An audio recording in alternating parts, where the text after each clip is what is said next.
आनंदीबाई रावराणे कला, वाणिज्य व विज्ञान महाविद्यालय गेली 25 वर्षाहून अधिक काळ वैभवडी सारख्या दुर्गम भागात गुणवत्तापूर्ण उच्च शिक्षणाचं बहुमूल्य कार्य करीत आहे. संस्थेचे सन्माननीय अध्यक्ष व माजी शिक्षण मंत्री श्री विनोदजी तावडे यांच्या कल्पक नेतृत्वाखाली महाविद्यालय प्रगतीची नवनवीन शिखरे सर करीत आहे. ऑनलाईन चर्चासत्र ही आजच्या काळाची गरज आहे. करोना सारख्या कठीण काळातही आपण या माध्यमामुळे विचारांची देवाणघेवाण करीत आहोत. मंडळी, काही दिवसापूर्वी सुप्रसिद्ध उद्योजक महिंद्रा अँड महिंद्रा कंपनीचे चेअरमन पद्मभूषण श्री आनंद महिंद्रा यांनी भारतीयांना त्यांच्या जीवनात काही काळ लष्करी शिक्षण दिलं गेलं पाहिजे असं मत व्यक्त केलं. आजची देशाची परिस्थिती पाहता आपण या मताशी सहमत व्हा.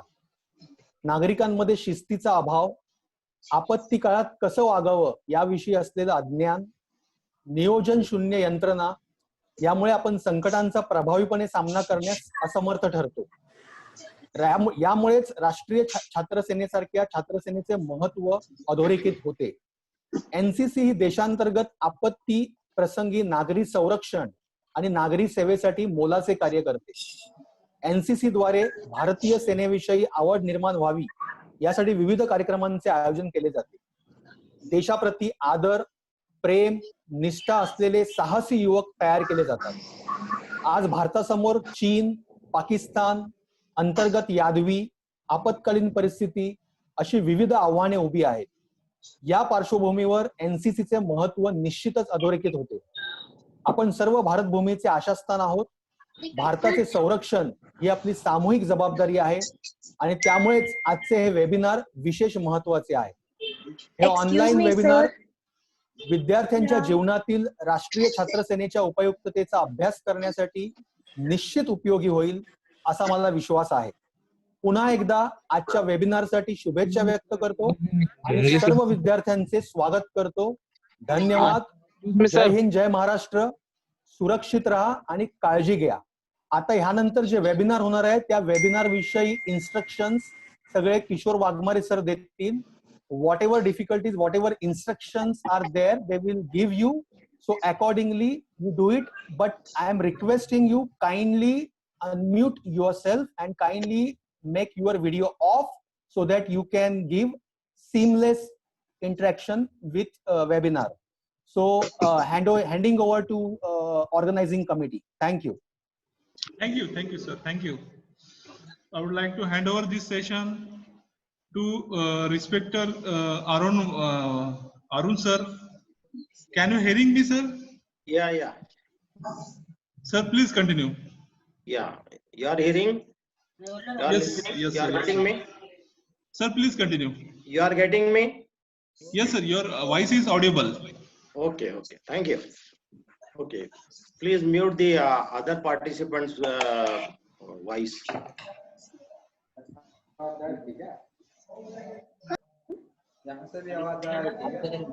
Hello. Sir, please continue. Okay. Good morning, everyone.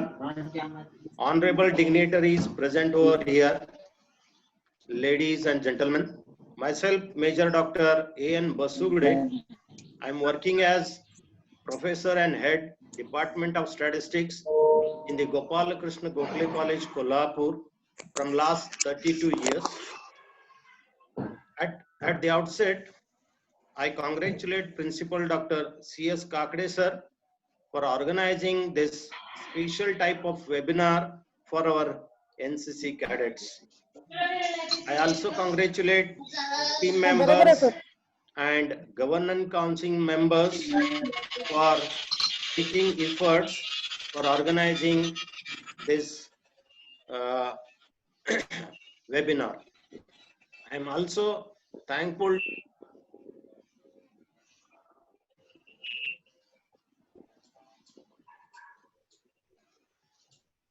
Sir, तुम्ही म्यूट झालात. Sir, your voice unmute, sir. Waghmare sir unmute करा. बसवडे सरांना अनम्यूट करा. सर, आवाज नाही आला. Sir, Basugude sir. हाँ. Are you hearing me? Yeah. Please continue, sir. Okay. I'm also very much thankful to Honorable Vinod Tavde sir, ex-Minister of Higher and Technical Education of Government of Maharashtra, for giving his valuable time for this webinar.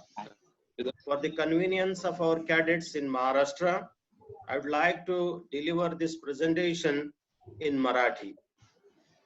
मित्रो, आजच्या या आपल्या वेबिनारचा विषय आहे role of NCC cadets in disaster management. म्हणजे आपत्ती व्यवस्थापनातील एनसीसी कॅडेटची भूमिका. सर आवाज नहीं है। सर प्लीज हिंदी में बात करो। हॅलो,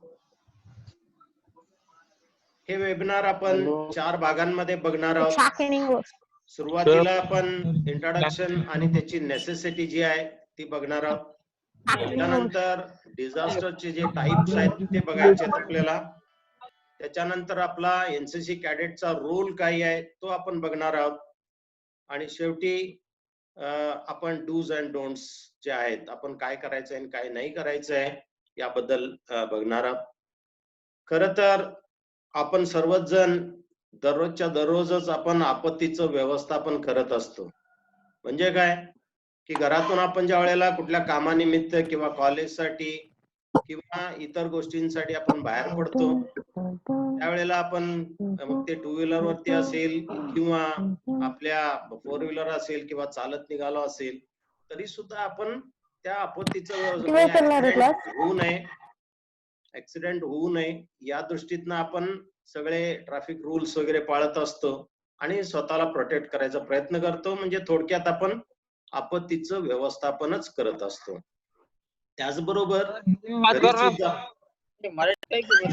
घरी सुद्धा आपण बऱ्याचशा गोष्टींची केअर घेत असतो. आपल्या इकडे आग लागू नये या दृष्टीनं गॅस बद्दलचे लिकेजेस जर असतील तर ते आपण करेक्ट करायचा प्रयत्न करत असतो. गॅसच्या पाईप जर खराब झाल्या असतील तर त्या 2-4 महिन्यातून आपण त्या बदलायचा प्रयत्न करत असतो. काही वेळेला इलेक्ट्रॉनिक आपल्याकडे अप्लायन्सेस असतात, त्यांचा वापर सुद्धा आपण काळजीपूर्वक करत असतो. तर या सगळ्या गोष्टी होत असतात. तरी सुद्धा एवढ्या सगळ्या केअर घेऊन सुद्धा काय होतं की आपण बाहेर जात असताना अचानकपणे काही वेळेला आपला छोटासा असा ऍक्सिडेंट सुद्धा होऊ शकतो. पण त्या ऍक्सिडेंट मधून आपण काय करू शकतो की आपल्याला स्वतः किंवा जे काही रस्त्यावरचे लोक असतील त्यांच्या मदतीनं आपण ते व्यवस्थितपणे घरी सुखरूपपणे पोहोचतो. म्हणजे आपल्याला फारशी काही इजा होत नाही. किंवा आपल्या घरी किंवा शेजारी एखादी आग लागली असेल किंवा आपल्या शेजाऱ्यांच्या मदतीनं आपण त्याला विझवण्याचा प्रयत्न करतो. तिथं सुद्धा फार मोठी जीवितहानी किंवा मालहानी अशी झालेली आपल्याला आढळत नाही. याला आपण आपत्ती म्हणणार नाही आहोत. आपत्ती म्हणजे हीच गोष्ट, आग जर अगदी गर्दीच्या ठिकाणी, मोठ्या गर्दीच्या ठिकाणी आपल्याला मग गव्हर्नमेंटची किंवा फायर ब्रिगेडला बोलवण्याची आपल्याला आवश्यकता असते. म्हणजे आपल्या कंट्रोलमध्ये आपल्या एकट्या दुकट्याचं हे काम राहत नाहीये. आपण इंग्लिश लँग्वेज सर.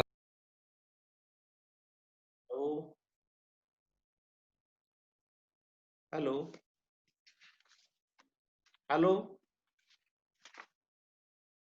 तर या पद्धतीनं आपण आपल्या गव्हर्नमेंटची आपल्याला मदत घ्यावी लागते. फायर ब्रिगेडला वगैरे आपल्याला पाचारण करावं लागतं. मगच आपल्याला काय करता येतं, त्या फायरवरती किंवा आगीवरती आपण कंट्रोल करू शकतो. म्हणजेच मोठ्या प्रमाणात जर ही जीवितहानी किंवा मालहानी अशी जर होत असेल तर त्याच ठिकाणी आपल्याला आपत्ती आहे, त्यालाच आपण आपत्ती म्हणू शकतो. म्हणून आपत्तीची जी व्याख्या दिली, परिभाषा ज्याला आपण म्हणतो, ती व्याख्या जी दिली ती काय आहे बघूया आपण. अचानक किंवा पूर्वसूचना न देता मानवी जीवन विस्कळीत किंवा उद्ध्वस्त करणारी जी काही दुर्घटना असेल त्या दुर्घटनेलाच आपण काय म्हणतो, आपत्ती म्हणतो. आता या आपत्तीमुळे होणारे नुकसान आपल्याला माहितीच आहे. तर ते कमीत कमी व्हावं या दृष्टिकोनातून आपण काय करत असतो की याचं व्यवस्थापन करायचा आपण प्रयत्न करत असतो. आता ह्या आपत्तीसाठी कशा पद्धतीनं आपत्ती होते आणि त्याचे काय काय परिणाम होतात, कुठले कुठले नुकसान होतं, हे बघण्यासाठी सुरुवातीलाच आपण काय करूया, एक छोटे 2 मिनिटाचे व्हिडिओज बघूया आणि त्यानंतर आपण कंटिन्यू करू.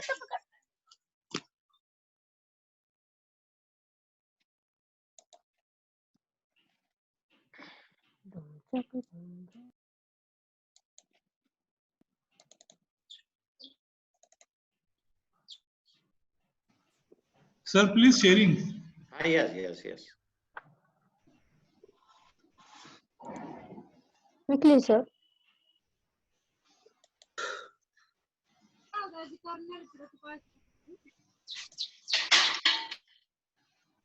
बोला sir.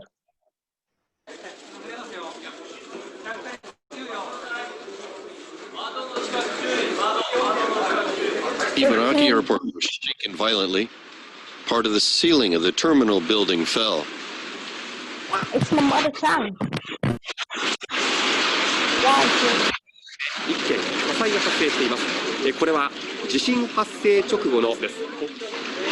You're seeing live footage of a tsunami engulfing the port area of Kamai City in Iwate Prefecture. हा जो व्हिडिओ आहे हा जपान मधला आहे. तिथं अर्थक्वेक झाला, त्याचा रिक्टर स्केल वरती 8.4 असा होता. त्याची तीव्रता पुन्हा वाढल्यामुळं त्याचं रूपांतर सुनामी मध्ये झालंय. तर आपण याचं डिझास्टर कशा पद्धतीने झालं हे बघू शकता.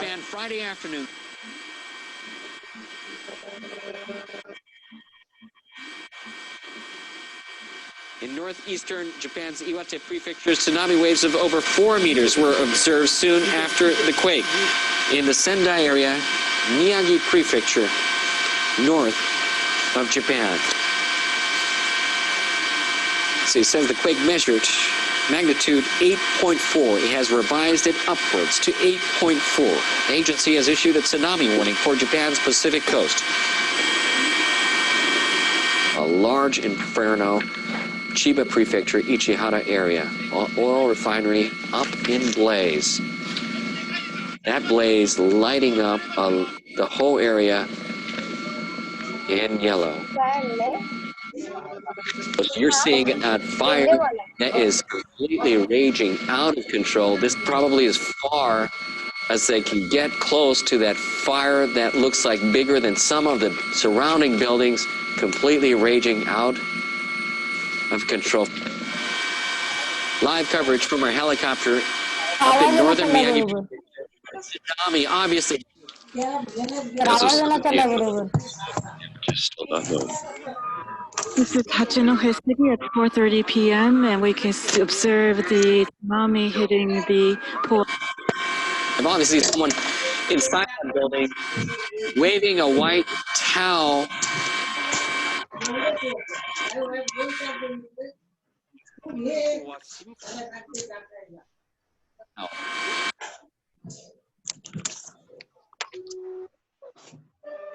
याच्यानंतर दुसरा व्हिडिओ आहे जो आपल्या भारतातील उत्तराखंड मध्ये जे केदारनाथ मंदिर आहे तिथं ढगफुटी झाली होती आणि त्यावेळेला नदीला पूर आला होता. माझ्याकडे कुठून जो नाही पूर आहे ते. त्याचा व्हिडिओ नाही माझ्याकडे तिकडे नाही रे बाबा. Please, participants, mute all your voice. Sir, please continue.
A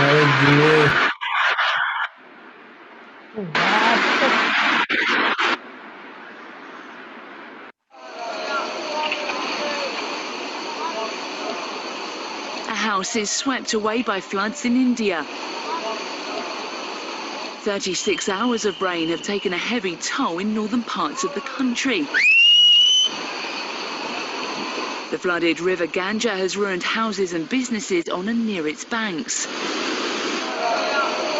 Now, India's monsoon rains certainly look bad, and despite coming early, they could actually be good for the so output could be boosted and more money may be made.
तर आपण बघितलं तर आवाज येतोय ना? Yes sir, yes sir. Okay. तर आपण पाहिलं की या व्हिडिओमध्ये किती मालमत्तेचं नुकसान झालंय, कितीतरी घरं वाहून गेलेली आहेत, कितीतरी लोकांचे जीव गेले असतील. तर अशा पद्धतीने हे आपत्ती आपल्याकडं येत असते. यासाठी आपल्याला थोडी माहिती सांगतो की गेल्या 20 वर्षाच्या कालावधीमध्ये जे अर्थक्वेक, व्हॉल्कॅनोज म्हणजे ज्वालामुखी, सुनामी. सर आवाज येत नाही. यायला सर बरोबर यायला कुठं बोलायला. आवाज जरा बघा. हॅलो, साऊंड येत नाही तुमचं. येत नाही? हा, येतो का? तुमच्या कम्प्युटरचा जो आवाज आहे ना जरा तो वाढून घ्या ना सर. जरा वाढवलाय. येतो सर, आवाज येतो. हॅलो, बरोबर आहे आवाज येतोय राव. असं काय म्हणलं ना? हॅलो, आवाज येतोय सर? आवाज येतोय सर. ओके. तर गेल्या 20 वर्षाच्या कालावधीमध्ये आपण मग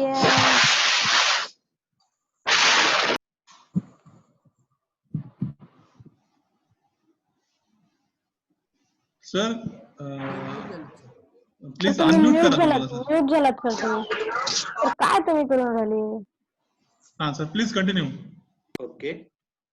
तर या आपत्तीमुळं जगातील जवळपास 40 लाख लोक काही झालेले आहेत, काही लोक तर परमनंट झालेले आहेत. आपल्याला माहित असेल की आपल्या जगाच्या लोकसंख्येच्या 80% लोक डेव्हलपिंग कंट्रीमध्ये राहतात, म्हणजेच आपल्या विकसनशील देशामध्ये राहतात, ज्याच्यामध्ये आपण पण आहोत. काही आशियन कंट्री मधले बरेचसे देश आहेत, आफ्रिकन कंट्री मधले सुद्धा काही देश आपल्याला दिसतील. तर त्यातले 80% लोक हे डेव्हलपिंग कंट्री मध्ये राहतात आणि या 80% लोकांपैकी जवळपास 60% जास्त लोक. हॅलो सर, नाही सर, बरोबर येतो आवाज. येतोय आवाज? काय पण म्हणून राहिले? हा, येतोय. हो सर, येतोय. ओके.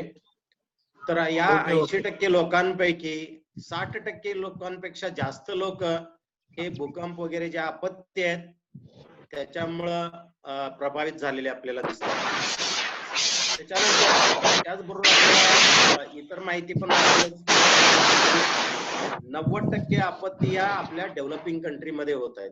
म्हणजे जेवढ्या काही जगाचं पॉप्युलेशन आहे त्यातल्या 90% होणाऱ्या ज्या आपत्ती आहेत त्यातल्या 90% डेव्हलपिंग दिसत आहेत आपल्याला, आणि त्यातले जे काही मृतांची संख्या आहे ती 95% पुन्हा डेव्हलपिंग कंट्रीज मध्ये आहे. तर त्यामुळे आपल्याला या आपत्ती व्यवस्थापनाची गरज आपल्याला भासते. या ठिकाणी आपण जर अॅन्युअल खर्च जर बघितला वर्षाचा, हे जे संकट आहे ते दूर करण्याच्या दृष्टीनं गव्हर्नमेंटला येणारा जो खर्च आहे तो जर ऑन एन ऍव्हरेज वार्षिक जर बघितला तर जवळपास 1200 बिलियन US$. 1200 बिलियन म्हणजे 10⁹ म्हणजे 10⁹ याचा जर अर्थ 1200 वरती पुन्हा 9 शून्य द्यायचे आहेत, एवढे US$ दरवर्षी खर्च येतो. पुन्हा डॉलर असेल तर आपला 75 रुपये जवळपास रेट आहे, म्हणजे 1200 वरती 9 शून्य द्यायच्या, त्याला गुणिले 75 करायचं, एवढे रुपये दरवर्षी आपल्याला पूर्ण जगामध्ये या संरक्षणासाठी किंवा डिझास्टर मॅनेजमेंटसाठी ऑन एन ऍव्हरेज खर्च येतो. आणि हा जो खर्च आहे तो नजीकच्या काळामध्ये म्हणजे 2025 मध्ये जवळपास डबल होण्याचे चान्सेस आहेत. तर या पद्धतीच्या गोष्टी घडत असल्यामुळं आपल्याला हा खर्च आणि बाकीच्या जीवितहानी वगैरे जी आहे ती कमी करण्याच्या दृष्टीतनं आपल्याला या डिझास्टर मॅनेजमेंटची किंवा आपत्तीच्या व्यवस्थापनाची आवश्यकता भासते. आता आपण या दुसरा पार्ट त्याच्यातला बघणार आहोत, तो म्हणजे आपत्तीचे प्रकार कोणकोणते आहेत आणि त्याचे आपल्यावरती होणारे परिणाम कुठले कुठले आहेत. ऍक्च्युली बघितलं तर आपत्तीचे 2 मुख्य प्रकार पडतायत. एक म्हणजे नॅचरल डिझास्टर किंवा नैसर्गिक आपत्ती ज्याला म्हणतो आपण, तर ती नैसर्गिक आपत्ती, आणि दुसरं जे आहे ते म्हणजे मॅन मेड डिझास्टर किंवा मानव निर्मित आपत्ती असं त्याला म्हणूया आपण. याच्यामध्ये हे जे 2 प्रकार आहेत त्यामध्ये सुद्धा सब पार्ट आपल्याला करता येतील, सांगता येतील. जे काही नॅचरल डिझास्टर आहेत त्यामध्ये भूमीशी निगडीत असणारे जे काही आपत्ती आहेत त्या म्हणजे भूकंप असेल, सुनामी असेल, लँडस्लाइड्स असतील, ज्वालामुखी असेल, काय म्हणणार भूमीशी रिलेटेड. दुसरी जी आहे ती म्हणजे पाण्याशी संबंधित असलेली ती नैसर्गिक आपत्ती, म्हणजे असेल, दुष्काळ असेल, दुष्काळामुळे सुद्धा आपल्याला प्रॉब्लेम निर्माण होत आहेत, त्यामुळे ती सुद्धा एक आपली आपत्तीच आहे आणि ती नैसर्गिक आपत्ती आहे. तिसरा भाग येतो तो म्हणजे वाऱ्याशी संबंधित, तर तो म्हणजे आताच आपल्या इकडं वेस्ट बेंगॉलमध्ये अम्फान नावचं जे वादळ आलं, आपल्याकडे निसर्ग जे रायगडमध्ये हिट झालं, रत्नागिरीला पण अफेक्ट करून गेलं, मुंबईमध्ये गेलं, तर ते चक्रीवादळ असेल, तुफान असेल, विजेमुळे असेल, तर या सगळ्या वाऱ्याशी निगडीत असलेले आपल्या आपत्तीज आहेत. दुसरं जे आहेत मानवनिर्मित बऱ्याचशा आपत्ती आपल्याला ओढावतात, तर त्यातली पहिली मानवनिर्मित जी आहे ती म्हणजे अपघात. अपघात कुठले असतील? कदाचित रेल्वे अपघात असतील, विमानाचे अपघात असतील किंवा रोड ऍक्सिडेंट्स असतील. काही वेळेला जुन्या इमारती कोसळतात, त्याच्यामुळे सुद्धा अपघात होतो आणि जीवितहानी होते. तर या सगळ्या मग रेल्वेचे जनरली रेल्वे किंवा आपले विमानाचे ज्या काही आपत्ती आहेत किंवा त्याच्यामुळे होणारं जे नुकसान आहे ते थोड्याफार प्रमाणात कमी असतं, पण रोड ऍक्सिडेंटमुळे मात्र आपल्या जास्त नुकसान होताना आपल्याला दिसतं.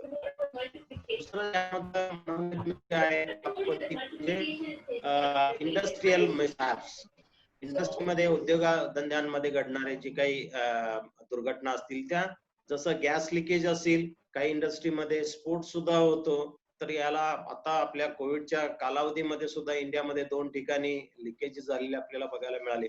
भोपाळ गॅस लिकेजचं आपल्याला उदाहरण माहितीच आहे. त्यानंतर काय काय लोकांना यातना झाल्या त्याही आपण बघितलेल्या आहेत. तर या पद्धतीनं इंडस्ट्रीशी संबंधित असं दुसरं मानवनिर्मित आपत्ती आपल्याला म्हणता येईल. तिसरी जी आहे ती आगीशी संबंधित. त्यामध्ये कोळसा खाणीमध्ये सुद्धा माणसांच्याकडून काही रूल्स रेग्युलेशन नाही पाळले गेले तर कोळसा खाणीमध्ये सुद्धा आग लागते. जिथं जिथं गॅस आणि तेलाचे साठे असतील, डेपो असतील, त्या ठिकाणी सुद्धा आग लागू शकते.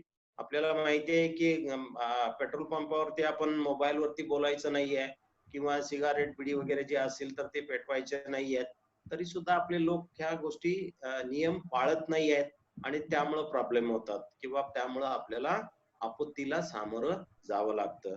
काही वेळेला जंगलामध्ये सुद्धा आगी लागलेल्या आपण बघितलेल्या आहेत. आताच्या कोविडच्या काळामध्ये सुद्धा अमेरिका आणि ऑस्ट्रेलियातील जंगलामध्ये आगी लागलेल्या आहेत आणि त्या आगी सुद्धा कंट्रोल लवकर झालेल्या नाहीत. 10-15 दिवसानंतर याच्यामध्ये थोडाफार काबू मिळवता आलेला आहे. त्याच्यानंतर विषारी पदार्थांचं सेवन होतं किंवा प्रदूषणामुळे सुद्धा आपत्ती ओढावते. जसं आपण अन्न विष बाधा म्हणतो, अन्नामधून विष बाधा होते आणि काही लोक एक्सपायर होत आहेत.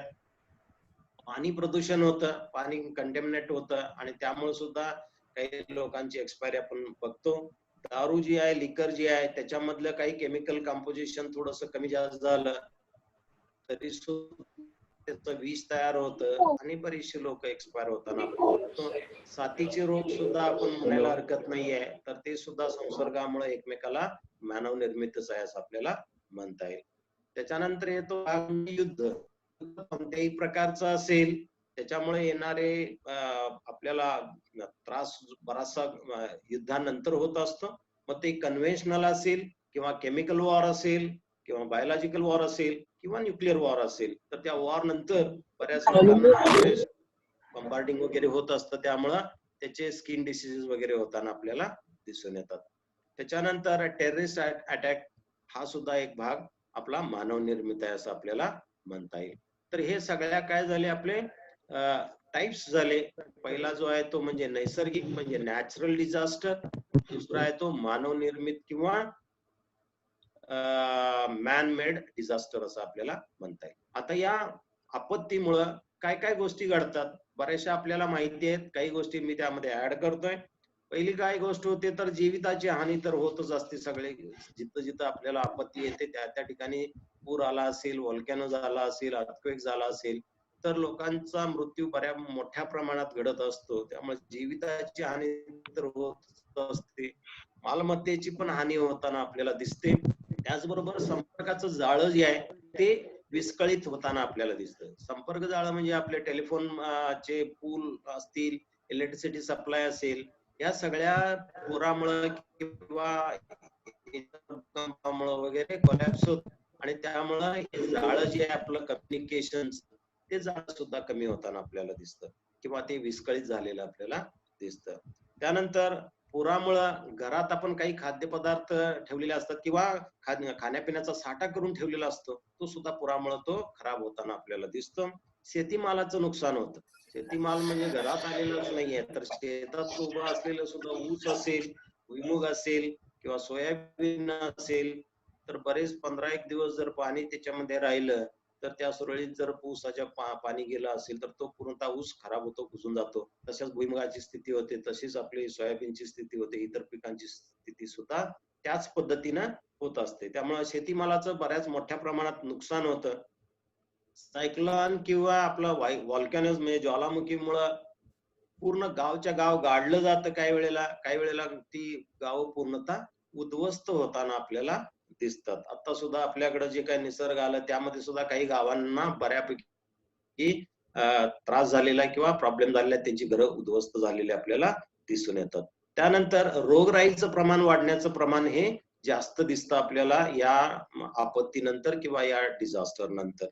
त्याच्यानंतर जमिनीचा कस कमी होतो. व्हॉल्कॅनो किंवा तुमचा भूकंप वगैरे झाल्यानंतर जे काय जमीन आहे त्याचा पोत जो आहे तो कमी होतो आणि त्यामुळे तिथून पुढच्या कालावधीमध्ये जे काय आपण उत्पादन शेतीचं घ्यायचा प्रयत्न करतो त्याच्यामध्ये त्याचा परिणाम झालेला आपण आपल्याला दिसून येतो.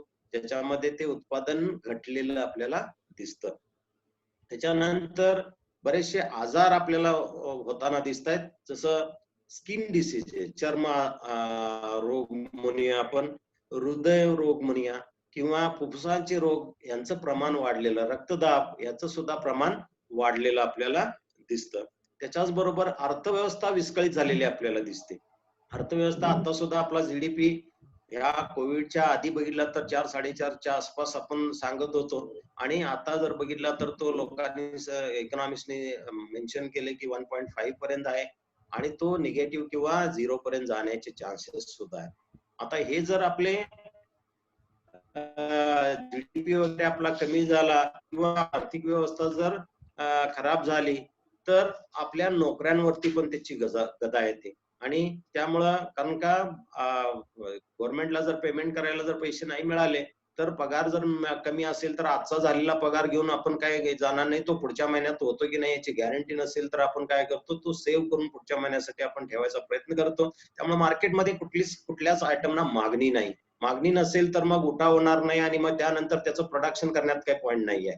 त्यामुळे इंडस्ट्रीमध्ये तो प्रोडक्शन घटलं तर ऑटोमॅटिकली नवीन नोकऱ्या उपलब्ध होणार नाही आहेत. आणि जे लोक नोकरीला आता जे आहेत त्यांना सुद्धा काय होईल की त्यांना सुद्धा नोकरीवरून काढण्याचा चान्सेस जास्त आहेत.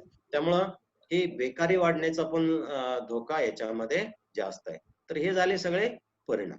आता आपण आपल्या मुख्य विषयाकडे 3 नंबरचा जो आपला पार्ट होता तर त्या मुख्य विषयाकडे आपण जाऊया. That is the role of NCC cadets in disaster management. आपला जो रोल आहे, आपली जी भूमिका आहे, किंवा आपण कशा पद्धतीनं या लोकांना मदत करू शकतो आपत्तीच्या वेळेला ते आपल्याला बघता येईल. आपल्या सगळ्यांना माहितीच आहे एनसीसी एक अशी ऑर्गनायझेशन आहे की ज्याच्यामध्ये 13,80,000 पेक्षाही जास्त विद्यार्थी कॅडेट्स मुलं मुली या सगळे इन्व्हॉल्व आहेत. आणि याच बरोबर जवळपास 16,886 इतके स्कूल्स अँड कॉलेजेस याच्यामध्ये इन्व्हॉल्व झालेले आहेत. अजूनही एक 8 ते 10,000 वेटिंग लिस्ट वरती आहेत, त्यांनाही अजून एनसीसी मिळालेली नाही आहे. ती नजीकच्या काळात ती मिळू शकते. तर ही जी एनसीसी ऑर्गनायझेशन आहे ही पूर्णतः शिक्षित आणि तरुण अशी फोर्स अवेलेबल आहे. आणि याचा आपण डिझास्टर मॅनेजमेंट मध्ये चांगल्या पद्धतीनं आपण उपयोग करून घेऊ शकतो. आणि ही सेकंड फ्रंट म्हणून पण आर्मी मध्ये किंवा इंडियामध्ये आपण ट्रीट करत असतो. त्यामुळे डिझास्टरच्या वेळेला किंवा आपत्तीच्या वेळेला यांचा तरुण फोर्सचा आपण वापर करू अशा पद्धतीचं डीजीएनसीसी किंवा गव्हर्नमेंटचं धोरण आहे. आणि त्या पद्धतीनं आपण या डिझास्टर मॅनेजमेंट मध्ये इन्व्हॉल्व्ह होत असतो. आता ऍक्च्युली आपत्ती व्यवस्थापनाची बरीचशी कार्य आहेत, त्यांची. पण त्यातलं महत्वाचं कार्य जे आहे ते म्हणजे मदत कार्य, म्हणजे रिलीफ कार्य हे जे आहे किंवा रेस्क्यू अँड रिलीफ म्हणता येईल. अशा पद्धतीचं महत्वाचं कार्य आहे.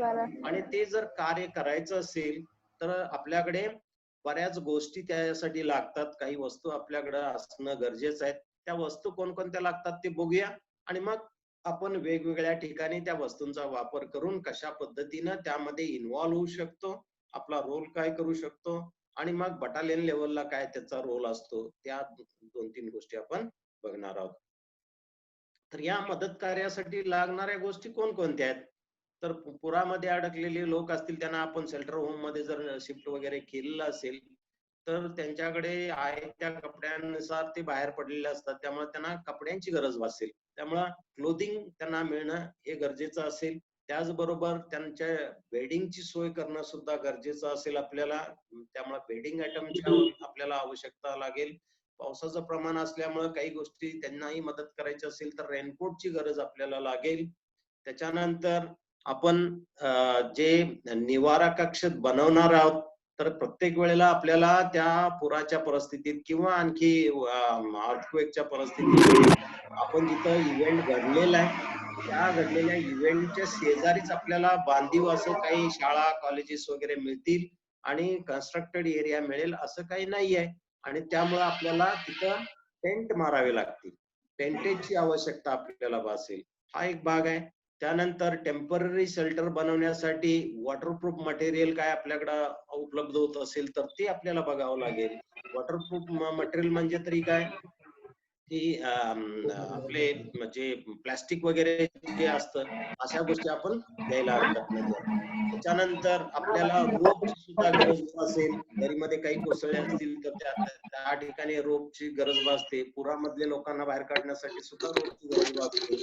अफेक्टेड एखादी बिल्डिंग कोसळली असेल तर त्याला प्रोटेक्ट करण्यासाठी किंवा बंदिस्त करण्यासाठी सुद्धा आपल्याला रोपची आवश्यकता भासते. दोरखंड आपल्याला लागतो. तर ती पण गरज आहे आपल्याला. ती पण एक गोष्ट आवश्यक असते. नेहमीचे आपले फावडे टिकाव वगैरे या गोष्टी तर लागतीलच. दगड फोडण्यासाठी सुद्धा दगडाखाली काही डेड बॉडीज वगैरे अडकलेल्या असतात, त्या काढण्याच्या दृष्टीने आपल्याला ते दगड बाजूला जर होत नसतील, मोठे असतील, तर ते फोडण्यासाठी हॅमरची सुद्धा आपल्याला गरज भासते.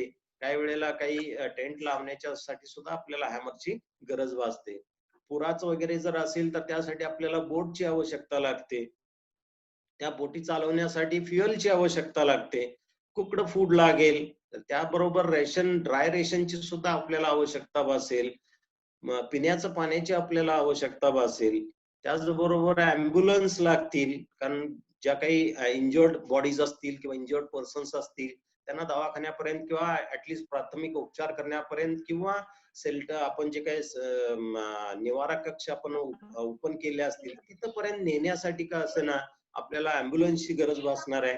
त्याचबरोबर जो काही मलबा तयार होतो तो काढण्यासाठी आपल्याला काय लागेल, बुलडोझरची आवश्यकता लागेल. काही ठिकाणी आपल्याला क्रेनची पण आवश्यकता भासते. हा जो मलबा हटवण्यासाठी आपल्याला टिप्परची सुद्धा किंवा ज्याला आपण ट्रक्स म्हणतो, ट्रॉलीज म्हणतो, अशा ज्या गोष्टी आहेत त्यांची आपल्याला आवश्यकता लागेल. त्याचबरोबर पोकल्यांची सुद्धा काही ठिकाणी आपल्याला आवश्यकता भासू शकते. डॉक्टर्स, नर्सिंग स्टाफ यांची आपल्याला आवश्यकता होईल. अजून बऱ्याचशा गोष्टी आहेत, पण इतक्या तरी गोष्टी कमीत कमी आपल्या बरोबर असणं गरजेचं आहे किंवा त्या डिझास्टर मॅनेजमेंटच्या तिथं असणं गरजेचं आहे. आता आपण येऊ की आपला रोल काय, एनसीसी कॅडेटचा या वेगवेगळ्या ठिकाणी कशा पद्धतीनं आपला रोल किंवा आपली भूमिका आपण कशी निभावायची किंवा कशा पद्धतीनं या आपत्तीच्या वेळेला करणार आहोत हे आपण बघायचं आहे. तर पहिला पार्ट असेल की कलेक्शन सेंटर वरती आपण काम करू शकतो. म्हणजे एनसीसी मटेरियल जे आता वरती मी सांगितलं सुरुवातीला, तर ते जे मटेरियल आहे त्याचं कलेक्शन करण्याच्या दृष्टीनं आपली मुलं काम करू शकतात. वेगवेगळ्या गव्हर्नमेंट अथॉरिटीज असतील किंवा प्रायव्हेट संस्था असतील, सामाजिक संस्था असतील, यांच्याकडून आपण जे काही मटेरियल मिळतं त्याचं कलेक्शनच्या साठी आपले हे एनसीसी कॅडेट आपण वापरू शकतो आणि त्या ठिकाणी त्यांना ते कलेक्शनचं काम आपण देऊ शकतो. दुसरं म्हणजे गोळा केलेलं जे काही सामान असेल त्याचंही रेकॉर्डिंग करणं गरजेचं असतं. किती आपण कुठल्या संस्थेकडून किती सामान घेतलेलं आहे याचं रेकॉर्डिंग करून पुढे ते गव्हर्नमेंटला सुद्धा त्या गोष्टींची आवश्यकता भासत असते. त्यामुळे त्याचं रेकॉर्ड किपिंग साठी सुद्धा आपली मुलं काम करू शकतात. तिसरा भाग आहे की जे काय सामान कलेक्ट केलेलं आहे ते एकाच ठिकाणी पाठवलं जातं असं नाहीये.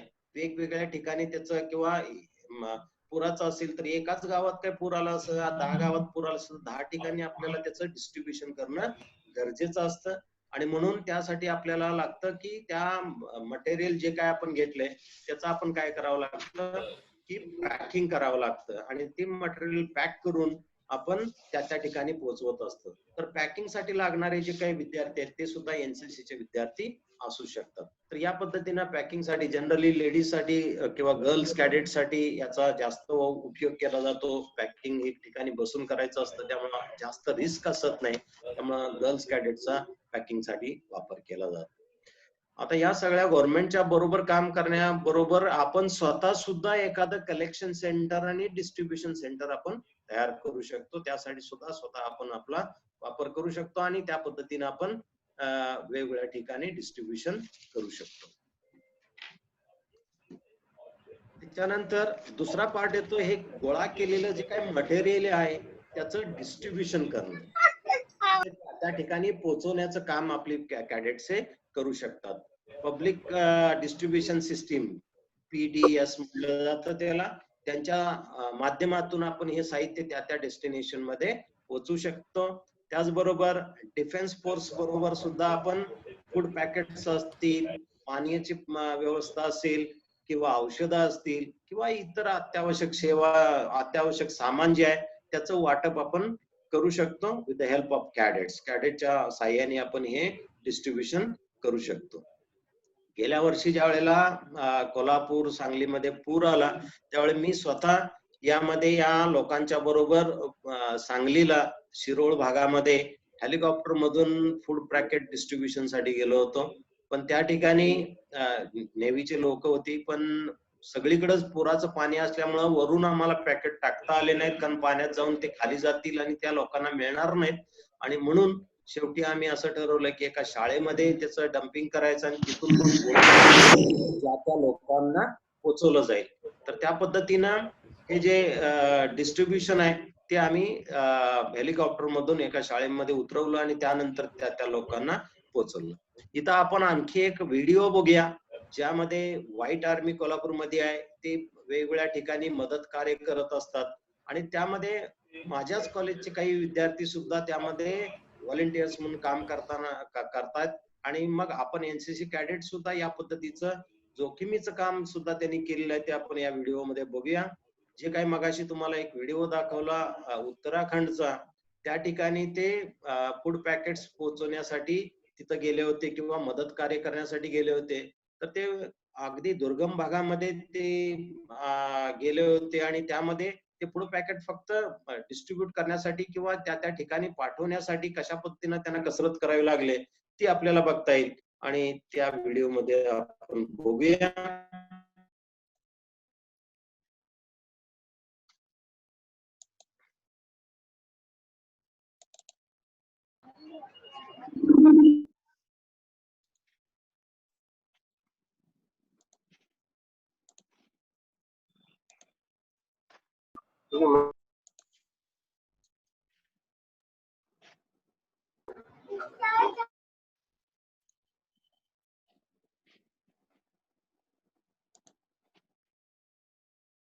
तर बघा ही मुलं किती दुर्गम भागात गेलेले आहेत आणि हे पॅकेट्स त्यांनी तयार केलेले होते आणि ते पॅकेट्स त्यांना दुसऱ्या बाजूला घेऊन जायचे होते.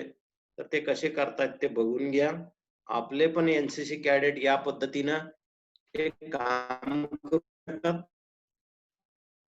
आपल्या गोखले कॉलेज मधले काही विद्यार्थी या व्हाईट आर्मी मध्ये सहभागी आहेत.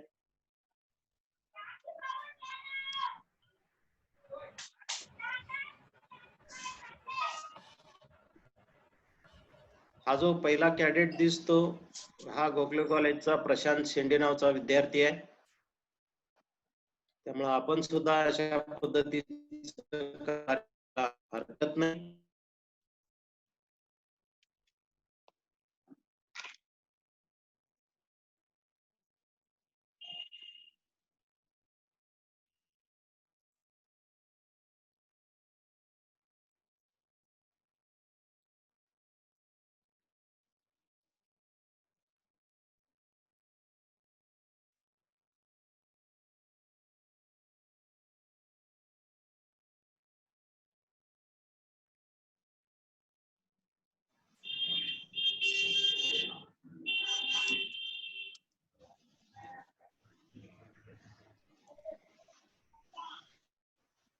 लोकांचं पण सामान पण पोहोचवताना दिसत आहेत.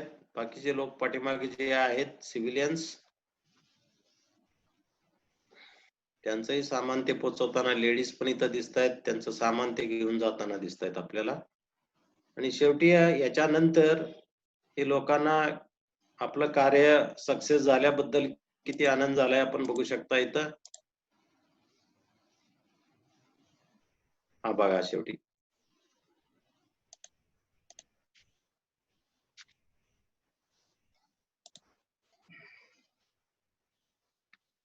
तर या पद्धतीचं कार्य आपण करू शकता. हे थोडंसं जोखमीचं काम होतं पण आपल्या एनसीसीच्या नियमानुसार आपण काही ठिकाणी आपण आपलं कार्य करू शकतो. तिसरा आहे, पहिले दोन झाले कलेक्शन आणि डिस्ट्रीब्युशन. तिसरा जो भाग आहे तो रिलीफ कॅम्प मधील लोकांना मदत कार्य आपण करू शकतो एनसीसी कॅडेट्स. तर त्यामध्ये सुरुवातीला आपल्याला तात्पुरतं मदत कॅम्प सेटिंग करायचं असतं. आपण एनसीसी कॅडेट आपल्याला माहिती आहे कॅम्पच्या दरम्यान जर आपण असेल तर कॅम्प सेटिंग करणं किंवा टेंट सेटिंग करत असताना आपल्याला एक 4 विद्यार्थी दिले तर आपण एक अर्ध्या तासाच्या आत आपण टेंट उभा करून घेऊ शकतो. तर या एनसीसी कॅडेटना या गोष्टी माहिती असल्यामुळं तर तो टेंट उभा करण्याच्या साठी सुद्धा आपले एनसीसी कॅडेट प्रशासनाला मदत करू शकतात. रिलीफ कॅम्प मध्ये जे काही व्यक्ती आलेले असतील त्यांना जेवण देणं, प्रथमोपचार देणं किंवा औषधं देणं अशा पद्धतीची कामं सुद्धा एनसीसी कॅडेट करू शकतात. त्यानंतर दुर्घटना ज्या ठिकाणी झाले त्या ठिकाणापासून रिलीफ कॅम्प पर्यंत पोहोचवण्याचं काम सुद्धा हे आपले विद्यार्थी करू शकतात. त्याच्यानंतर चौथा पार्ट येतो तो म्हणजे अत्यावश्यक सेवामध्ये आपण सहभाग घेऊ शकतो. जसं दवाखाना असेल तर त्यामध्ये बऱ्याचदा डॉक्टर, नर्सेस आणि टेक्निकल स्टाफ यांच्यामधलं कोऑर्डिनेशन थोडंसं विस्कळीत होतं, कारण त्यावेळेला इमर्जन्सी फार असल्यामुळं.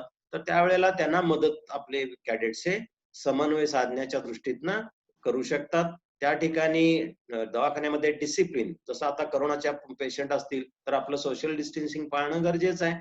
तर ते ठराविक अंतरावरती त्यांना उभं करणं आणि क्यूनी त्यांना आतमध्ये घेणं, अशा पद्धतीचं काम सुद्धा आपण करू शकतो. म्हणजे डिसिप्लिन पाळण्याचं काम दवाखान्यामध्ये करू शकतो. किंवा जे काही लोक आलेले आहेत त्यांचं किती लोक सिव्हिअर आहेत, किती लोक माइल्ड आहेत, अशा माइल्ड ऍक्सिडेंट झालेले आहेत, अशा पद्धतीचं जे रेकॉर्डिंग लागतं ते रेकॉर्डिंग त्याचं नोटिंग करण्यासाठी सुद्धा आपले विद्यार्थी त्यामध्ये सहभागी होऊ शकतात. त्यानंतर नागरी सेवा अधिकारी जे काय असतील त्यांच्याबरोबर शोध कार्य म्हणजे रेस्क्यू ऑपरेशन आणि बचाव कार्यामध्ये सुद्धा आपली मुलं मदत करू शकतात. त्याचबरोबर युद्ध काळात किंवा पूर परिस्थितीमध्ये बऱ्याचदा काय होतं की लोक गॉसिप करत असतात किंवा काही रुमर्स पाठवत असतात, म्हणजे अफवा फैलावत असतात. तर त्या अफवा फैलावू नयेत, पसरू नयेत, या दृष्टीतनं काय करायला पाहिजे आपण, त्याच्यामध्ये त्यांचं मोटिवेशन करायला पाहिजे, त्यांचं मनोबल उंचावण्याचं काम आपण एनसीसी कॅडेट करू शकतो. तर या सगळ्या गोष्टी आपल्या या अत्यावश्यक सेवामधल्या येतील. त्याच्यानंतर पुढचा जो मेन भाग जो आहे तो म्हणजे ट्रॅफिक मॅनेजमेंट मध्ये आपल्याला सहभाग बऱ्यापैकी देता येतो. त्यामध्ये एखादी इमारत जर कोसळली असेल तर त्यासाठी सुरुवातीला काय करावं लागतं, इमारतीच्या बाहेर असं त्याला रोपनी बंदिस्त करावं लागतं. आणि ते कशासाठी करायचंय तर इतर लोक त्या बिल्डिंगच्या जवळून जाऊ नयेत, ते आणखी बिल्डिंग कोसळण्याचे चान्सेस असतात आणि त्यामुळे त्यांना प्रोटेक्ट करण्याच्या दृष्टीतनं आपण हे कार्य करू शकतो. तर ते त्याला पूर्ण बिल्डिंगला आपण प्रोटेक्ट करण्यासाठी किंवा बंदिस्त करण्यासाठी रोपच्या सहाय्याने आपले कॅडेट्स हे उभा करू शकतो. त्याचबरोबर जिथं डॅमेज झाले त्या ठिकाणी काही वेळेला काय होतं की बिल्डिंग पडलेले असते, पुरामुळे रस्ते खचलेले असतात आणि त्यामुळे मग दुसऱ्या बाजूनं त्या बिल्डिंग पडल्यामुळे सुद्धा रस्ता किंवा त्या रस्त्याने जाणं जोखमीचं असतं इतरांना, म्हणून आपल्याला रहदारी डायव्हर्ट करावी लागते किंवा रहदारीचा मार्ग बदलावा लागतो. तो सुद्धा आपण या एनसीसी कॅडेटच्या माध्यमातून आणि ट्रॅफिक कंट्रोलरच्या किंवा ट्रॅफिकचे जे काही पोलीस असतील त्यांच्या मदतीनं किंवा त्यांच्या मार्गदर्शनाखाली आपले एनसीसी कॅडेट हे करू शकतात. त्याच्यानंतर पोलीस व्हॅन, अँब्युलन्स वगैरे जे आहेत त्यांच्या सहाय्याने आपण जे काही इंज्युअर्ड लोक असतील, डेड बॉडीज असतील यांना किंवा इंज्युअर्ड, मॅक्झिमम इंज्युअर्ड आणि ज्यांना जे लागलेलं असेल अशा लोकांना आपण एस्कॉर्ट करून त्या अँब्युलन्स मधून जवळचा जो काही दवाखाना असेल त्यामध्ये त्यांना ऍडमिट करायचं काम सुद्धा आपले कॅडेट करू शकतात. आणि त्यांचा मनोबल, त्यांना काही होणार नाही या पद्धतीचं त्यांचं मनोबल वाढवण्याचं त्या व्हॅन मध्ये बसून तर ते त्या गोष्टी सुद्धा आपले एनसीसी कॅडेट करू शकतात. त्याच्यानंतर ज्या काही इमर्जन्सी सेवा आहेत जसं अँब्युलन्स असेल, फायर सर्व्हिसेस असतील, अशी लोक ज्या वेळेला जात असतात त्यांच्या गाड्या तिथनं जात असतात त्यावेळेला ट्रॅफिक त्यांच्यासाठी खुलं करणं हा सुद्धा भाग त्याच्यामध्ये येतो आणि त्या गोष्टी सुद्धा आपल्याला करता येतील, आपले एनसीसी कॅडेट हे करू शकतात. आणि शेवटचा जो भाग आहे तो म्हणजे फायर कंट्रोल विभागात आपण मदत कार्य करू शकतो किंवा ज्या ठिकाणी फायर फायटरचे लोक असतात, आग ज्या ठिकाणी लागले तर ते स्वतः तर करतच असतात पण त्यांना काही गोष्टींची किंवा मनुष्यबळ ज्या ठिकाणी कमी पडतं त्या ठिकाणी आपले विद्यार्थी त्यांना हेल्पर म्हणून काम करू शकतात. बऱ्याचदा आग लागल्यानंतर जनरली काय केलं जातं, ज्या साईडला आगीचं प्रमाण कमी आहे त्या साईड मधून प्रापंचिक जे काही साहित्य आहे ते रिमूव्ह केलं जातं, बाहेर काढलं जातं आणि मग त्याचं संरक्षण कुणी करायला त्यासाठी ती लोक कमी पडतायत किंवा अपुरी पडतायत. आणि म्हणून आपण काय करायचंय की आपल्या एनसीसी कॅडेटनी त्याचं संरक्षण, जे काही प्रापंचिक साहित्य बाहेर काढलेलं आहे त्याचं संरक्षण करण्याच्या दृष्टीतनं प्रयत्न करायचे आणि ते काम आपण करू शकतो. दुर्घटनाग्रस्त झालेले लोकांसाठी वाचवण्याचं जे काम आहे ते सुद्धा प्रशासनाला आपण त्यामध्ये सुद्धा मदत करू शकतो. बऱ्याचदा बघ्यांची भूमिका जास्त असते आणि बघ्यांची गर्दी जास्त उसळलेली असते त्यामुळे मदत कार्य करणं थोडंसं डिफिकल्ट होत असतं आणि म्हणून आपण काय करायचंय की ती गर्दी हटवण्याच्या कामी सुद्धा आपण मदत करू शकतो. तर या 5-6 गोष्टी आपण मेन ज्या आहेत त्या मी एवढ्या वेळेमध्ये आपल्याला सगळ्याच गोष्टी घेता येत नाहीत. ज्या मुख्य गोष्टी आहेत 4-5 त्या गोष्टी आपण बघितलेल्या आहेत या ठिकाणी. अशा पद्धतीनं एनसीसी कॅडेट हे त्यांना मदत करू शकतं. आता ही मदत करत असताना आपल्याला असं म्हणता येणार नाही की आपण उठलो आणि लगेच गेलो आणि तिथं मदत करायला लागलो, असं करता येणार नाही. आपण एनसीसी ऑर्गनायझेशन मध्ये आहोत, त्यांच्या परमिशन शिवाय आपल्याला कुठलीही गोष्ट करता येत नाही. तर ह्या गोष्टी मग बटालियन लेवलला कशा पद्धतीने घडतात आणि मग आपण त्या नियम कसे पाळायचे याही गोष्टी आपण बघूया. डीजी एनसीसी कडून डेप्युटी डीजी ला इन्स्ट्रक्शन्स येतील, डेप्युटी डीजी कडून पुन्हा ग्रुप कमांडर कडे इन्स्ट्रक्शन्स येतील आणि ग्रुप कमांडर पुन्हा बटालियन लेवलला याचं सर्क्युलेशन करत असतो. बटालियन काय करत असतं की आपल्याकडचे जे काही विद्यार्थी असतील, त्यांच्याकडे एनरोल झालेले विद्यार्थी, मग ते सिनियर कॉलेजचे असतील किंवा हायस्कूलचे असतील, तर त्या विद्यार्थ्यांचे 20 ते 30 विद्यार्थ्यांचे असे ग्रुप तयार केले जातात आणि या प्रत्येक ग्रुपला वेगवेगळी ड्युटी असाइन केली जाते, वेगवेगळी टास्क असाइन केली जाते आणि ती पण एकाच ठिकाणी असेल नाही, वेगवेगळ्या ठिकाणी सुद्धा वेगवेगळ्या जागी जाऊन ते काम करायची ड्युटी असाइन केली जाते किंवा टास्क असाइन केली जाते. मग आता यांना कोणकोणत्या ग्रुपमध्ये फॉर्मेशन केलं जातं ते बघूया आणि प्रत्येकाला वेगळी टास्क कशा पद्धतीने असते ती बघूया. पहिला जो ग्रुप आपला येतो तो म्हणजे शेल्टर ग्रुप, म्हणजे निवारा ग्रुप म्हणायला हरकत नाही. शेल्टर ग्रुप हा तुमचा असेल. या ग्रुपमध्ये JW आणि SWच्या म्हणजे मुली जास्तीत जास्त, JW SW कॅडेट म्हणजे गर्ल्स कॅडेटचा जास्तीत जास्त वापर केला जातो. याचं कारण इतकंच आहे की ज्या ठिकाणी आपण शेल्टर देणार आहोत ती बंदिस्त शाळा वगैरे असेल, कॉलेज वगैरे असेल किंवा ऍटलीस्ट टेंट तरी असतात आणि ते सिक्युअर्ड प्लेस असते, त्यामुळे त्यांना धोका कुठल्याही मुलींना होऊ शकत नाही आणि म्हणून अशा ठिकाणी जास्तीत जास्त मुलींचा सहभाग या ग्रुपमध्ये केला जातो आणि त्यांच्या कृतीनुसार आणि ग्रुप लीडर आणि PI स्टाफ त्यांच्या बरोबर जो असेल त्यांच्या मार्गदर्शनानुसार त्यांनी तिथलं काम करायचं आहे. हे काम काय काय असेल, रिलीफ कॅम्प मधले जे काही लोक असतील त्यांना फर्स्ट एड द्यायचं काम करू शकतात, जेवण वाढण्याचं काम करू शकतात, औषधोपचार द्यायचं काम करू शकतात आणि बऱ्याचदा तिथं ज्या काही ओल्ड एज पीपल असतील, जे आपले लहान मुलं असतील, स्त्रिया असतील, त्यांना थोडी स्पेशल केअर लागते, तर ती स्पेशल केअर सुद्धा घ्यायची आहे आणि जे काय आपल्याला उपलब्ध असणारं साहित्य आहे ते प्रशासनाशी संपर्क साधून, समन्वय साधून त्यामध्ये त्याची रेग्युलॅरिटी करणं आणि ती उपलब्धता करणं ही काम शेल्टर ग्रुप मधली लोक करत असतात. जनरली गर्ल्स कॅडेट याच्यामध्ये असतात. त्याच्यानंतर दुसरा ग्रुप येतो तो म्हणजे रिलीफ ग्रुप. या रिलीफ ग्रुप मध्ये रिलीफ मटेरियल जसं की अन्नपदार्थ, कपडे, औषध, रॉकेल, फ्युएल इत्यादी वस्तू जे आहेत त्याचं कलेक्शन सेंटर मधून कलेक्शन करायचं आणि जिथं रिलीफ कॅम्प आहेत किंवा ज्या ठिकाणी शेल्टर तयार केलेले आहेत किंवा जे शेल्टर कॅम्प ज्याला आपण म्हणतो ते कॅम्प जिथं केलेले आहेत त्या तिथपर्यंत त्यांची पोच करायची आहे ते सामान.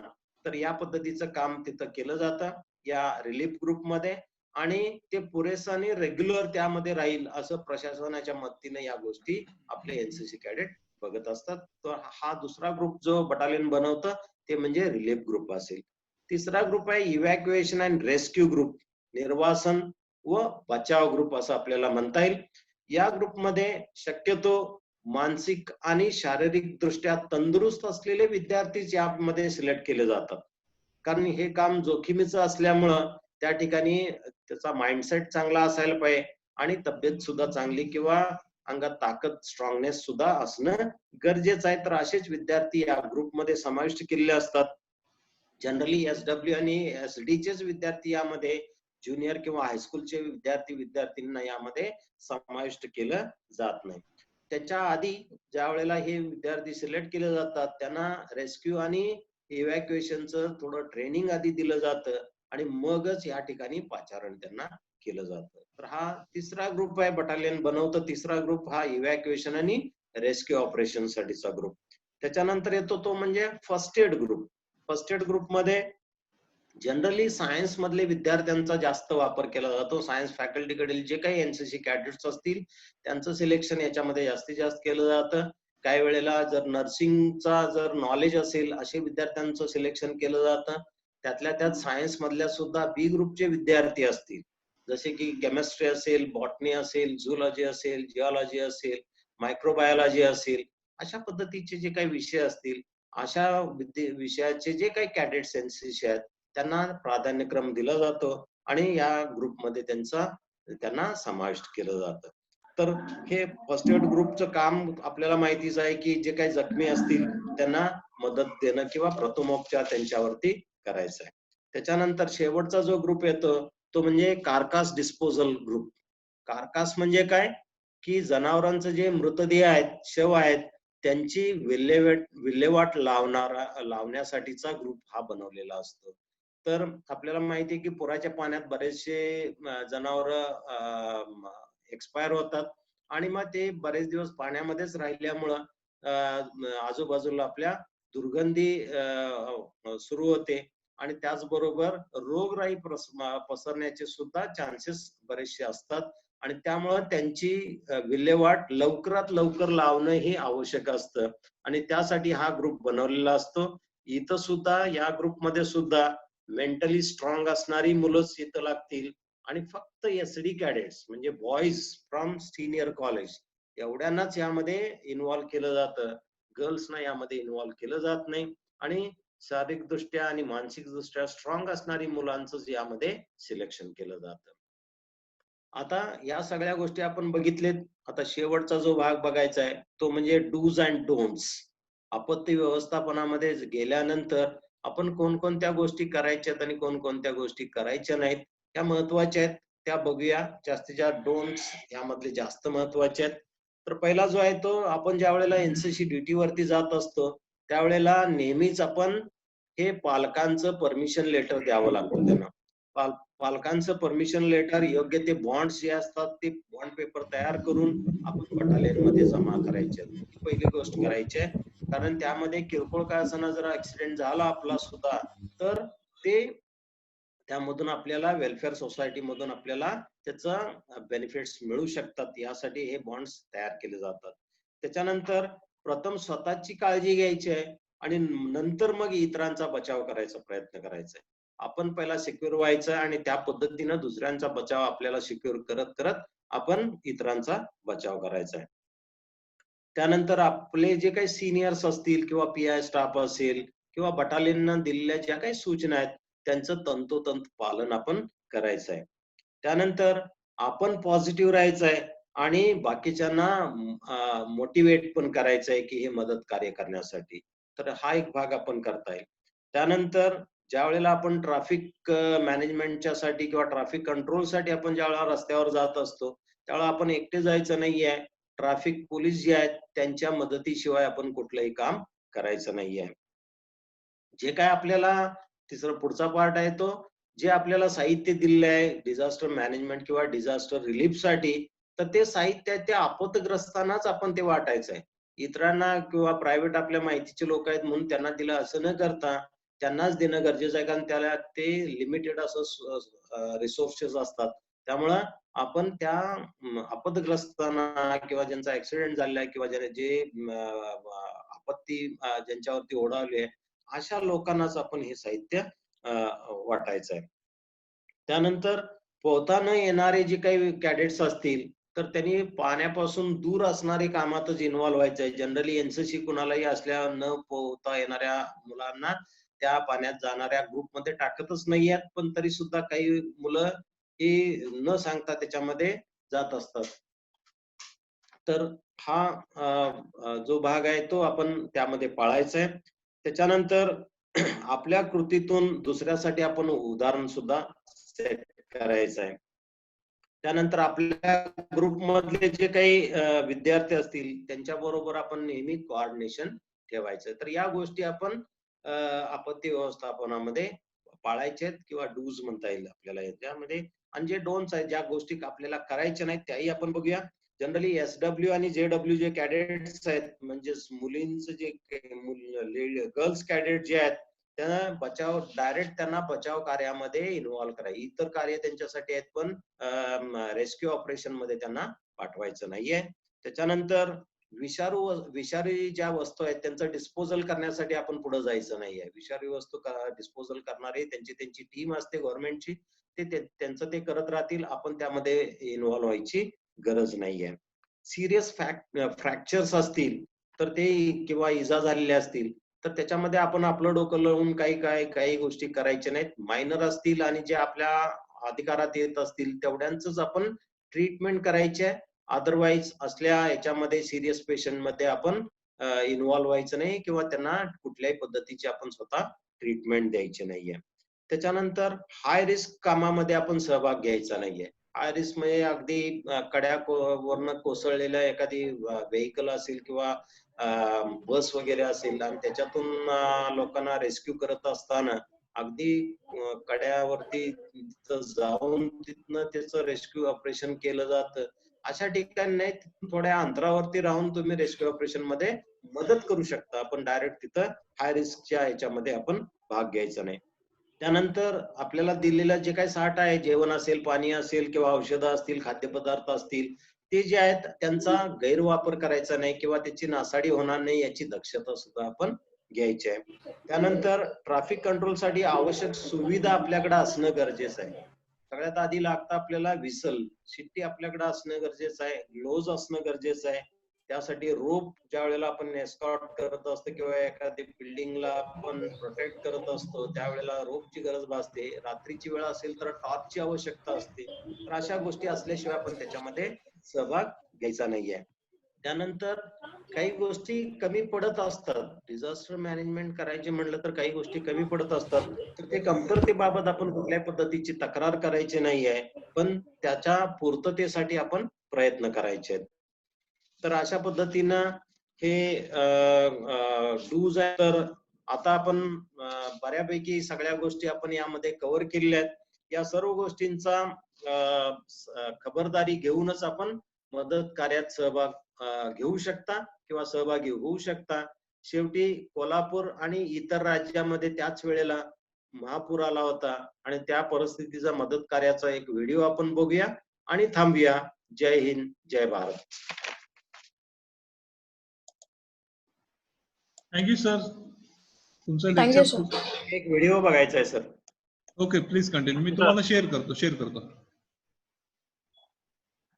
Please sir, please continue. एक मिनिट.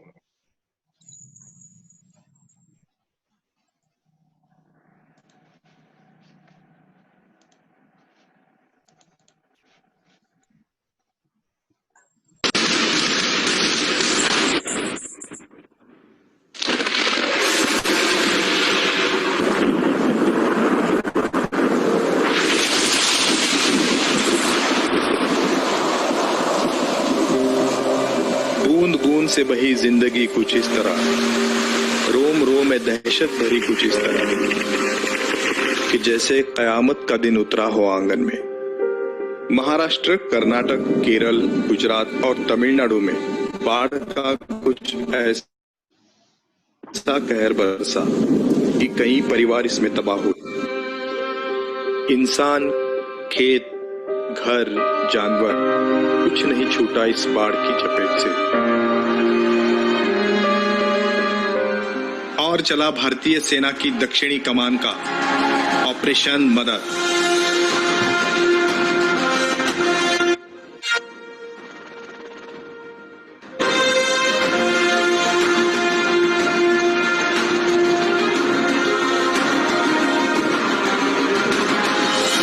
जय हिंद के नारे से मदद की फिर बाढ़ चली एक, आई फिर एक किरण दौड़ते अंधेरे की रूह चीरते। बाढ़ से प्रभावित 5 राज्यों के 18 जिलों में 8,000 से ज्यादा सेना के जवान शामिल हुए।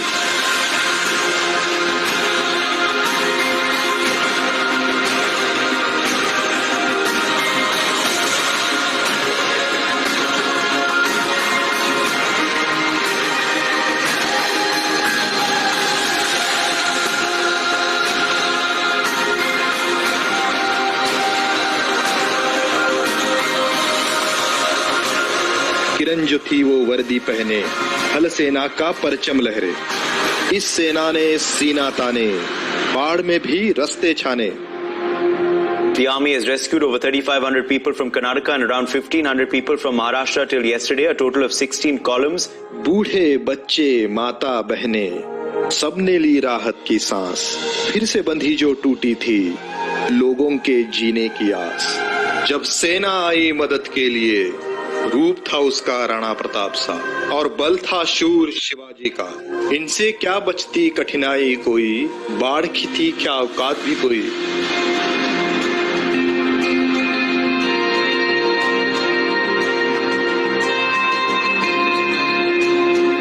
दिक्कतें तो बहुत आई, पर we are train to face challenges head on. Challenges को हम फेस करेंगे, सिचुएशन को इम्प्रोवाइज करेंगे।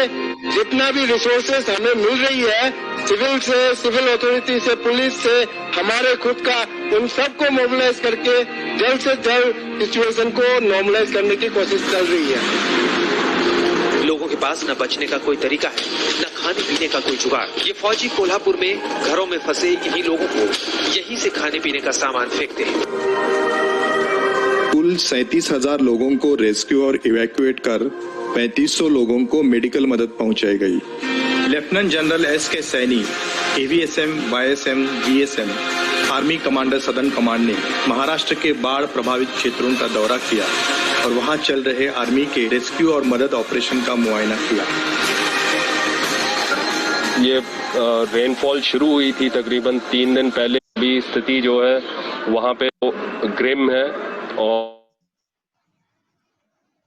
इसीलिए हमारे ऑपरेशन जो है राउंड द क्लॉक यहाँ पे चल रहे हैं और इसमें हमने लाइफ सेव करें, जिससे कि जो मैरून्ड पीपल है उनको रेस्क्यू करें और उनको सेफ जगह पे लेके जाएं।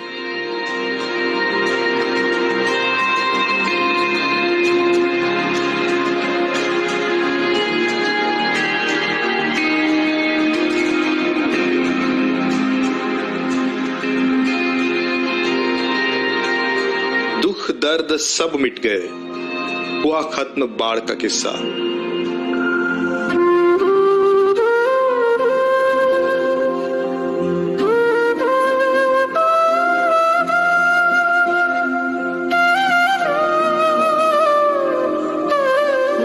कदम कदम बढ़े इस तरह, खुशी के गीत चले इस तरह। चारों तरफ था जय हिंद का नारा, हर जुबाने वंदे मातरम पुकारा।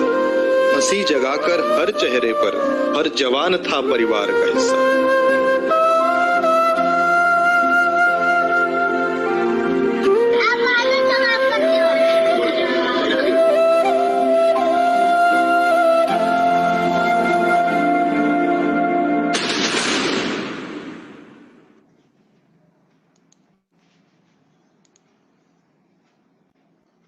Okay, sir.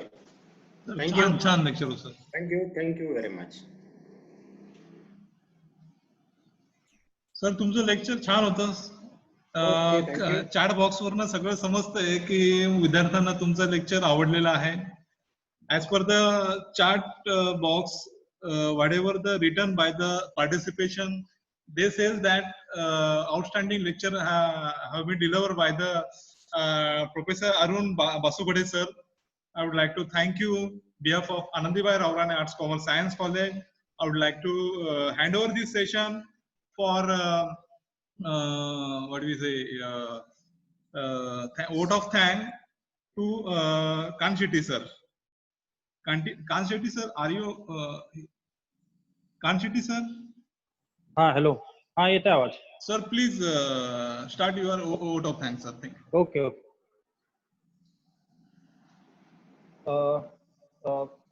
Thank you major A. Basude sir.